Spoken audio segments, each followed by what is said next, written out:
I'm going to adopt a salutation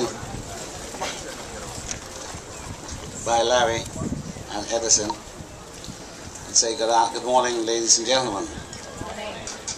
But I do want to acknowledge San Tricia Heel and Basil Stewart of Moores Island, who've done a wonderful job as moderators this morning, and to commend the liturgical dancers from the J.M. Pinder All-Age School, Primary School in Sandy Point. Congratulate all the winners of the essay competition. Ladies and gentlemen, I'm here as a part of this first Agricultural, Marine Resources and Agribusiness Expo. This expo, mounted by the Abaco Expo Committee 2010, is significant as it highlights the importance for Bahamians everywhere to take seriously the need to increase food production in our country. Some of you will know that during 2007, not long after my government's return to office, the international community experienced an energy crisis which saw the price of oil and gas go sky high. This immediately triggered a food crisis. The rising cost of food and a real concern of food shortages, as many foreign food producers turned their fields over to biofuels production. The United Nations at the time warned that the progress achieved toward reducing and eliminating poverty in the developing world was rapidly being eroded. Here in the Bahamas, we were not spared. In response, the government had to implement a number of things, including a substantial increase in social assistance, strengthening school lunch programs, and removing customs duty from more than 160 food items. And of course, experts in the Ministry of Agriculture and Marine Resources sought to raise the consciousness of Bahamians to the fact that we ignored food production at our own peril. You know, I remember vividly as a boy growing up in Cooperstown, practically every household had what was called a field. This was the plot of land upon which crops were grown by parents and children to assist in meeting the family's food needs. We also raised chickens, which produce eggs, and we raised hogs for what we called the relish. I also remember being taught to fish by Papa, and today fishing is still my favorite pastime. Then it was not a pastime, it was a necessity. Over the years, we've moved away from such traditions, and instead we have turned to imported goods to fill our dining tables. In more recent times, many parents, myself included, remember the hard times of working in the field or fishing in the hot sun, turned their children away from those pursuits. I understand that. We all want better for our children. However, in running away from the field and from fishing, some of us fail to see the promising careers and business opportunities in agriculture and marine resources, careers involving science, technology, food processing, transportation, marketing, sales, and the list goes on. Moreover, many of us concerned ourselves with developing a hugely successful tourism market and failed to recognize the tremendous potential that lay in creating linkages between both agriculture and fisheries and our principal economic activity in Bahamas, tourism.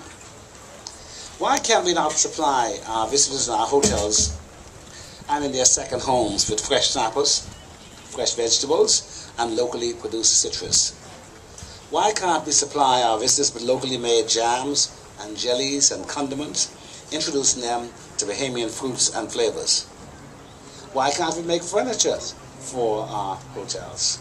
Why can't we make furniture for our second homes?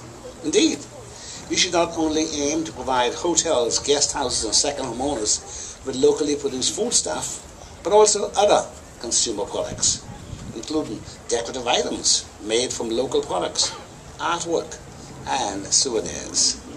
Such linkages, if successful, have the potential to raise our level of domestic savings, to improve our country's balance of payments, and to create a more sustainable, job-creating set of economic activity.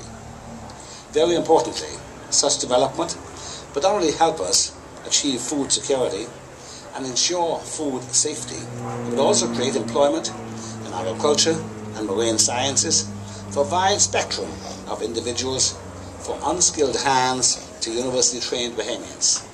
This would help us to raise standards of living in all of our islands, discourage family island migration to Nassau, ensure the economic viability of the family island communities, and foster a viable, sustainable diversification of our economy. That is why, ladies and gentlemen, the government of the Bahamas have sought over time to promote and to encourage development in the agricultural and fishery sectors.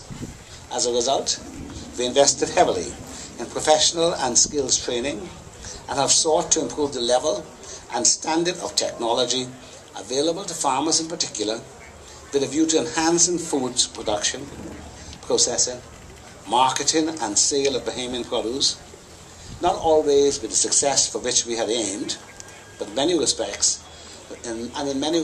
we have not yet received value for money spent. Still, we continue to import into the Bahamas far too much food. So you'll appreciate how pleased I am to attend this expo, which suggests that we continue to have some success, even though we're not yet all that we could, might, or should be. Over the past few months, the Department of Agriculture and Marine Resources have caused agribusiness expositions to be held not only in the nation's capital, but also in the other islands that Larry just told you about. And the expo will continue to Grand Bahama at the end of the month. Abaco, like Grand Bahama, Eleuthera, Andros, Exuma and Long Island, has been blessed with natural resources for producing food. There is no doubt that we can produce more, much more of our own food. I am pleased that the Ministry of Agriculture and Marine Resources, together with BAIC, are actively promoting the importance of food security and food safety among Abaconians. I am impressed by the quality of the products offered and look forward to a day in the not too distant future when more of your products will become more widely available, both locally and internationally. I'm also pleased to see the large number of students here today from throughout Abaco schools. There are a number of career opportunities in agriculture. I know they are listed in your booklets here today in the areas of agricultural engineer, economist, education, botanist, agronomist, microbiologist, food chemist, seed technologist, and floriculturist. The list goes on. And if you really want to be a farmer and become a really rich man, look at Edison Key. Don't have to strike a lick. If you live 20 or 30 years longer, you wouldn't have to strike a lick ever again. All from farming.